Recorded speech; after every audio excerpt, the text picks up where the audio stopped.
Hello students, मैं अपनी previous videos में आप लोगों को जो है यूटी एग्ज़ाम के अंदर जो चैप्टर्स आ रहे हैं उनके एक्स्ट्रा क्वेश्चन आंसर्स, उनकी इंपॉर्टेंट डेट्स वो सब बता चुकी हूँ।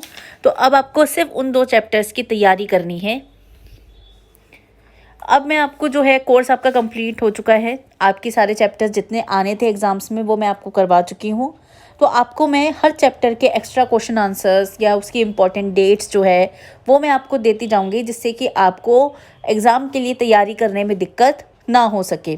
तो बैक क्वेश्चंस के अलावा जो क्वेश्चंस अब मैं आपको दे रही हूँ उनकी भी आपको प्रिपरेशन करनी है एग्ज़ाम्स के लिए, क्योंकि कोर्स कंप्लीट हो चुका है। कोई फर्दर चैप्टर आपका नहीं बचा है जो समझाना रह गया हो। जितने चैप्टर्स मैंने आपको करवाए हैं एग्ज़ाम्स के लिए आपको उतने ही चैप्टर की तैयारी करनी है। तो आज हम इस वीडियो में अपने chapter number 5 decline of the Mughal empire के एक्स्ट्रा क्वेश्चन आंसर्स करेंगे।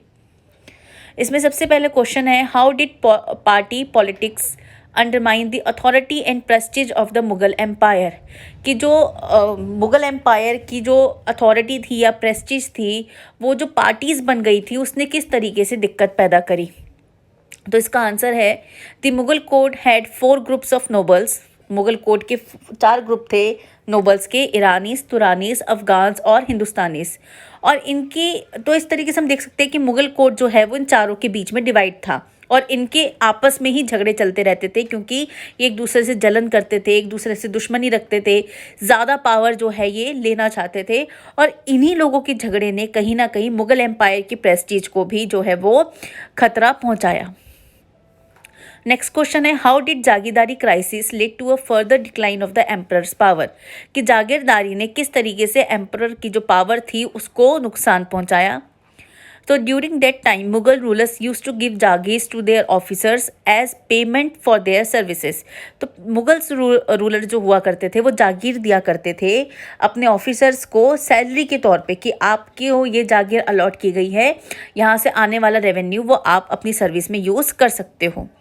Due to this very few jagirs were left. तो इस वजह से खुद मुगल एम्परर के पास बहुत कम जागीर रह जाती है और वो जो नए नए जो ऑफिसर्स आते हैं उनको देने के लिए उनके पास ज़मीन नहीं मिल पाती है। तो इस तरीके से जो उनकी अपनी क्राउन लैंड्स होती है वो धीरे धीरे जागीर लैंड में कन्वर्ट होकर नोबल्स के हाथों में चली जाती है, जिससे कि उनका रेवेन्यू सोर्स ख़त्म होना शुरू हो जाता है और कहीं ना कहीं एम्परर को जो है वो पैसे की तंगी पैदा करता है। नेक्स्ट क्वेश्चन है, what weakness in the Mughal army led to the loss of military strength towards the end of the 17th century. कि मुगल आर्मी ने किस तरीके से 17th सेंचुरी तक आते आते बहुत वीक हो गई, जिसका नुकसान जो है मुगल्स को उठाना पड़ा। तो अगर हम मुगल आर्मी की बात करें तो वो बहुत ऑर्गेनाइज थी, लेकिन उस समय तक आते आते बहुत ज़्यादा दिक्कत हो गई, क्योंकि अगर आपको याद हो तो मैंने आपको बताया था कि मनसबदारी सिस्टम की वजह से जो है उनकी मुगल आर्मी बहुत स्ट्रॉन्ग हुई थी, जो अकबर ने स्टार्ट किया था।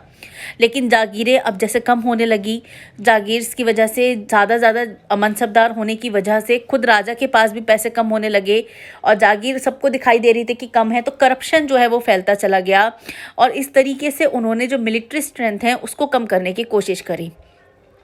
आर्मी भी इतनी एबल नहीं रही टाइम के साथ कि वो बहुत ज़्यादा युद्ध लड़ पाए, वो भी जो है उतने अच्छे इक्विपमेंट नहीं मिलने की वजह से उतनी स्ट्रॉन्ग नहीं बन पा रही थी। उनके सारे हथियार जो है वो आउट ऑफ डेट हो चुके थे और उनको दोबारा से मॉडर्नाइज या स्ट्रेंथ करने की जो है वो कोशिश नहीं की जा रही थी और इस वजह से जो है मुगल आर्मी वीक होती चली गई। नेक्स्ट क्वेश्चन है, to what extent were Aurangzeb responsible for the decline of the Mughal empire. कि औरंगजेब किस तरीके से रिस्पॉन्सिबल माना जाता है मुगल एम्पायर के डिक्लाइन का। तो Aurangzeb was not a successful emperor. Aurangzeb एक सक्सेसफुल एम्परर नहीं था। उसने रिलीजियस टॉलरेंस की इम्पोर्टेंस जो है वो नहीं समझी। उसने ये नहीं देखा कि अगर लोगों के बीच में यूनिटी होगी तो ही प्रोग्रेस होगा। उसकी जो पॉलिसी थी कि सिख और मराठास या जाट या राजपूत से लड़ना है, उसने धीरे धीरे इन सबका सपोर्ट जो है खो दिया और उसका जो डेक्कन कैंपेन था वो भी कहीं ना कहीं उसके लिए फेलियर साबित हुआ। उसकी किंगडम की सारी वेल्थ जो है वो ख़त्म होती चली गई और इस वजह से हम देखते हैं कि कहीं ना कहीं औरंगज़ेब भी मुग़ल एम्पायर के डिक्लाइन का रीज़न बनता है। नेक्स्ट क्वेश्चन है, to what extent were Aurangzeb successors responsible of the disintegration of the Mughal empire, कि औरंगजेब के जो सक्सेसर्स थे उन्होंने किस तरीके से मुगल एम्पायर को वीक किया। तो जो औरंगजेब के सक्सेसर्स थे वो pleasure loving, weak and inefficient थे, कि उनको लड़ाई झगड़ा जो है वो नहीं चाहिए था, उनको एक आराम वाली ज़िंदगी चाहिए थी। वो कैपेबल भी नहीं थे कि वो किसी राजा को हरा कर उसकी एरिया पे कब्जा कर सके, जैसे मुगल रूलर्स रहे हैं इतने कैपेबल। तो वो एक तरीके से पपेट बन के रह जाते हैं, जो पावरफुल एम्बिशियस नोबल्स होते हैं, जो उनके एडमिनिस्ट्रेशन के अंदर होते हैं, तो उनके हाथों के पपेट बन के रह जाते हैं। नोबल्स जो है इतनी वीक गवर्नमेंट का फ़ायदा उठाते हैं सेंटर का, और अपने आप को इंडिपेंडेंट किंग बनाना शुरू कर देते हैं। तो इस तरीके से हम देखते हैं कि इतना बड़ा जो मुगल एम्पायर होता है वो धीरे धीरे धीरे धीरे ख़त्म होता चला जाता है और बहुत ही सीमित जगह पर रह जाता है। तो ये आपके एक्स्ट्रा क्वेश्चन आंसर्स थे चैप्टर 5 के, जो आपको कॉपी में ज़रूर करने हैं और एग्ज़ाम के लिए भी आपको इनको तैयार करना है।